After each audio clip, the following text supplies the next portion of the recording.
Hello friends, ओम श्री गणेशाय नमः। आप सभी का स्वागत है आपके अपने यूट्यूब चैनल पर। फ्रेंड्स, आज हम आपको इस वीडियो में बताने जा रहे हैं वैशाख चौथ व्रत की कहानी के बारे में।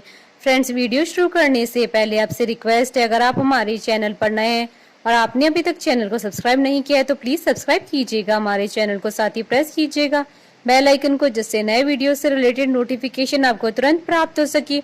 और वीडियो पसंद आने पर वीडियो को लाइक और शेयर जरूर कीजिएगा ताकि सभी भक्तों को इस वीडियो का लाभ प्राप्त हो सके। और कमेंट बॉक्स में ओम श्री गणेशाय नमः जरूर लिखिएगा। फ्रेंड्स, अब आइए प्रारंभ करें वैशाख चौथ व्रत की कहानी। एक बुढ़िया माई थी, उसके ग्वालियो बिचौलियो नाम का बेटा था। बुढ़िया माई बेटे के लिए 12 महीनों की 12 चौथ करती। बेटा जंगल से लकड़ी काट कर लाता। दोनों माँ बेटे उनको बेचकर गुजारा करते थे। बुढ़िया माई रोजाना लकड़ियों में से 2 लकड़ी अलग रख लेती और चौथ के दिन बेटे से छुपकर बेचकर सामान लेकर आती।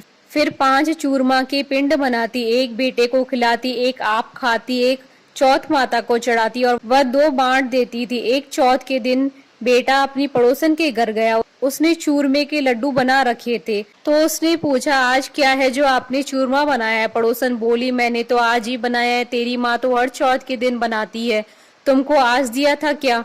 बेटा बोला, दिया तो था। पड़ोसन बोली कि तुम लकड़ियां लेकर आते हो जिसमें से तेरी माँ छुपाकर बेचकर चूरमा बनाती है। बेटा माँ के पास गया, बोला कि मैं तो इतनी मेहनत से लकड़ियां लेकर आता हूँ, तुम चूरमा बनाकर खाती हो, तुम मुझको छोड़ दो या चौथ माता को। तो बुढ़िया बोली, बेटा मैं तो तेरे लिए ही व्रत करती हूँ, सो तुमको भले ही छोड़ दूं, लेकिन चौथ माता को नहीं छोड़ सकती। तब बेटे ने घर छोड़ने का फैसला किया तो माँ बोली कि तुम जा तो रहे हो, लेकिन मेरे हाथ का ये आखा लेकर जा। तेरे ऊपर जो भी संकट आएगा चौथ माता और विनायक जी के नाम से इस अखे को डाल देना, संकट दूर हो जाएगा। बेटे ने सोचा कि यह तो झूठी बात है, लेकिन बात रखने के लिए ले लिया। घर से चला, थोड़ी दूर हो गई और देखता है कि खून की नदी बह रही है, किधर से भी रास्ता नहीं था। तब उसने माँ के दिए हुए अखे को चौथ माता और विनायक जी का नाम लेकर नदी में डाल दिया और बोला, हे चौथ माता, अगर ये नदी सूख कर रास्ता दे जाए तो तुम सच्ची हो।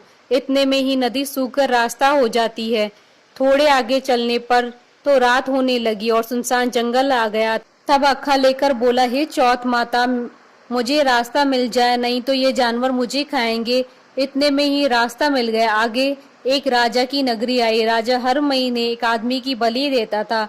वह एक बुढ़िया के घर में गया तो देखता है कि बुढ़िया माई रोटी बनाते हुए रो रही थी। तब उसने पूछा कि माई तुम क्यों रो रही हो? बुढ़िया बोली कि मेरा एक ही बेटा है, आज वो राजा की बलि चढ़ जाएगा, मैं ये रोटी उसके लिए बना रही हूँ। वो बोला कि माई ये रोटी मुझे खिला दो, मैं तेरे बेटे के बदले चला जाऊंगा। माई बोली, रोटी खिला दूंगी, लेकिन तुझे कैसे भेज दूं? उसने उसे रोटी खिला दी। रात में सोते समय बोला कि राजा का बुलावा आए तो मेरे को जगह देना। आधी रात को बुलावा आया। बूढ़िया माई सोचने लगी कि पराए पूत से कैसे बलि चढ़ा दूं, पर इतने में ही वह जग गया और जाने लगा और बुढ़िया माई से बोला कि मेरी पोटली और लाठी रखी है। बुढ़िया माई सोची कि आज तक की कोई वापस नहीं आया है, कैसे आएगा? राजा का आदमी उसे साथ लेकर चला गया। वहां पर उसे कच्चे घड़े पकाने वाले कुंड अर्थात आवा में चुन दिया। जब वो चुना जा रहा था तो उसने अखा लेकर कहा कि हे चौथ माता, 2 संकट टाल दिए, ये भी तुम ही टालो। इतने में आवा पककर तैयार हो गया और 2-3 दिन बाद आवा के पास बच्चे खेल रहे थे। बच्चों ने खेल खेल में आवा पर कंकरी मारी तो उसमें से आवाज आई। बच्चों ने राजा के आदमियों के पास जाकर कहा कि आवा पक गया है। राजा के आदमियों ने सोचा कि 6 महीने में पकने वाला आवा इतनी जल्दी कैसे पक गया। उन्होंने ये बात राजा को बताई। राजा ने जाकर देखा तो सारे बर्तन सोना चांदी के कलश हो गए। वे बर्तन उतारने लगे तो अंदर से आवाज आई कि धीरे धीरे उतारना, अंदर मानस है। राजा ने सोचा कि इसमें से तो पहले तो कभी कोई ऐसी आवाज नहीं आई। राजा ने पूछा कि कौन हो तुम? तो उसने अंदर से ही कहा कि मैं तो वो ही हूँ जिसे आपने 3 दिन पहले इसमें चुनकर बलि ली थी। उन्होंने खोलकर देखा तो अंदर वही आदमी है जिसे 3 दिन पहले उन्होंने इस आवा में चुनकर बलि चढ़ाई थी। उसने सारी बात बताई, उसे महल ले जाया गया। राजा ने पूछा कि तुम कौन और बच कैसे गए?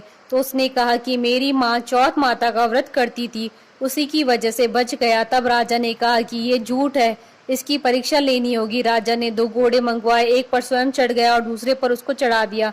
उसके हाथों और पैरों में जंजीर डाल दी गई। राजा ने कहा कि अब अपन जंगल की तरफ चलते हैं। अगर जंजीरें खुलकर मेरे हाथों पैरों में आ जाएंगी तो तुम्हारी माँ की चौथ माता सच्ची। थोड़ी दूर चलने पर ऐसा ही हो गया। राजा के हाथ पैरों में जंजीरें जकड़ गई। फिर उस लड़के ने बड़ी मुश्किल से राजा को वापस राजमहल पहुंचाया और जाने लगा।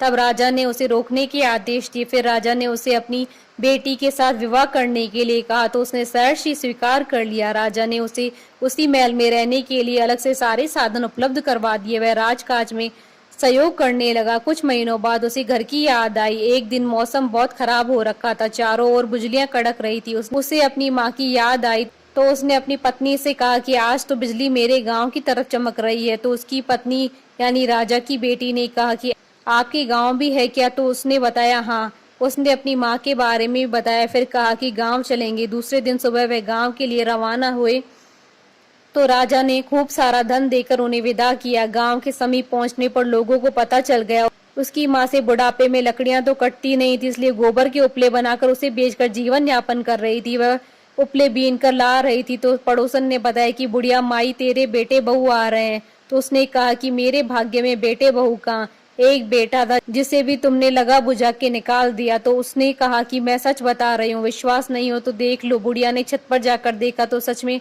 गांव की तरफ एक लश्कर आ रहा था। घर आकर बेटे बहू ने पांव छुए। बेटे ने कहा माँ तेरी चौथ माता के प्रभाव से आज मैं जिंदा हूँ। उसी दिन उसने पूरे गांव में हाहाकार करवा दी कि कल मेरे घर पर सामूहिक भोजन है। दूसरे दिन सबको भोजन करने के बाद खूब सारे उपहार देकर कहा चौथ का व्रत करे। चौथ माता जैसा उस बुढ़िया माई और उसके बेटे को संकट से बचाया वैसे सबको बचाना। पढ़ने वालों को और सुनने वालों को और उसके परिवार को फ्रेंड्स, वैशाख मास संकष्टी चतुर्थी व्रत कथा शुभ मुहूर्त पूजा विधि का वीडियो आप देख सकते हैं हमारे चैनल पर। इसका लिंक आपको डिस्क्रिप्शन बॉक्स में भी मिल जाएगा। बोलिए चौथ माता की जय, विनायक जी महाराज की जय। हमारे साथ इस वीडियो में अंत तक बने रहने के लिए धन्यवाद। ओम श्री गणेशाय नमः।